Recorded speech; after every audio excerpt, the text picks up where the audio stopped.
Dans quelques heures, il va rendre l'antenne pour la toute dernière fois. Comme il l'avait annoncé à la stupeur générale en septembre dernier, Jean-Pierre Pernaut va quitter le JT de 13h de TF1 ce vendredi 18 décembre. Un moment particulier pour le journaliste, qui appréhende son départ. Mais s'il a choisi de passer la main à Marie-Sophie Lacaro, ce n'est pas de gaieté de cœur. Affaibli depuis son combat contre un cancer de la prostate, il voulait ainsi prendre davantage soin de sa santé, même s'il est aujourd'hui tiré d'affaire. J'ai été très bien soigné, si est fini. On a également posé des stands. Comme beaucoup de gens, je fume donc j'ai des artères qui se bouchent, explique Jean-Pierre Pernaut dans les colonnes du Parisien, avant son ultime JT. Conscience que tout ça épuise, le journaliste confie également ressentir toujours les effets de sa maladie. Depuis mon cancer, j'ai des petits coups de fatigue l'après-midi. Pour présenter un journal, il faut être à 100% de sa forme. Je sens que je ne suis plus qu'à 95%. Autant ne pas prendre de risques, affirme encore Jean-Pierre Pernaut. Mais ce n'est pas seul que le journaliste a décidé de passer la main, après 33 ans à la tête du journal télévisé le plus regardé de France.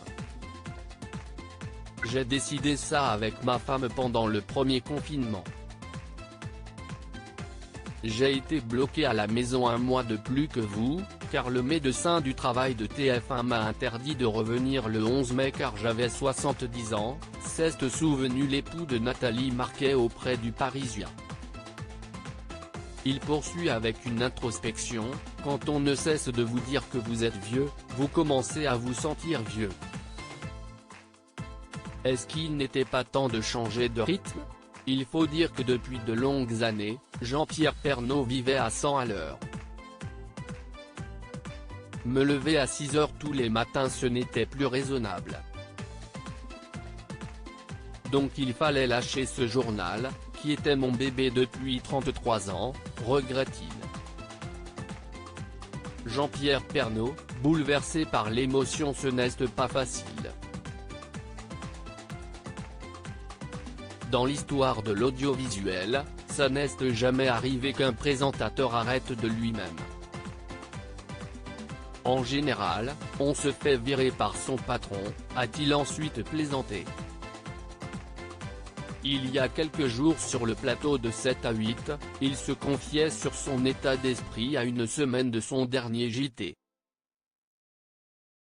Et notamment sur la façon dont il allait l'aborder, en rendant hommage à sa maman. Ça a été ma téléspectatrice tous les jours. Elle n'a jamais raté un journal ni un combien ça coûte non plus. Ma mère qui est décédée à l'âge de 102 ans il y a 4 ans était ma téléspectatrice préférée, j'ai toujours pensé à elle, confiait Jean-Pierre Pernaut, les larmes aux yeux, avant d'expliquer qu'il allait avoir ses proches en tête, à elle, à mes parents, à mon frère, à ma famille. Je ne pouvais pas arrêter tant qu'elle était vivante. Ce n'était pas possible, elle n'aurait pas compris que j'arrête parce qu'elle voulait que je continue. Elle est partie il y a 4 ans et j'ai tenu 4 ans de plus. Si est pas mal.